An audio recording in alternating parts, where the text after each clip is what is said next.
Assistant commissioner دنیا پور سید وسیم حسن نے سبزی و فروٹ منڈی کا اچانک دورہ کیا۔ اسسٹنٹ کمشنر نے اشیاء خوردنوش کی کوالٹی کو چیک کیا اور انتظامات کا جائزہ لیا۔ مزید دیکھتے ہیں ڈاکٹر قاسم آباد بلوچ کی اس رپورٹ میں۔ ڈپٹی کمشنر لودھرا عمران قریشی کی ہدایت پر اسسٹنٹ کمشنر دنیا پور سید وسیم حسن نے سیکٹری مارکیٹ کمیٹی کے ہمراہ سبزی و فروٹ منڈی کا اچانک دورہ کیا۔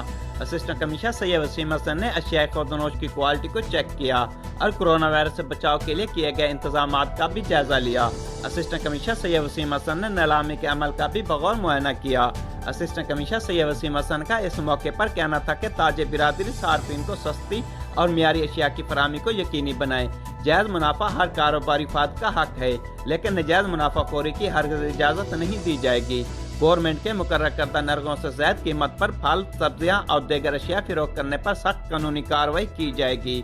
کیمرہ ٹیم کے ساتھ ڈاکٹر قاسم عباس بلوچ، بیورو چیف۔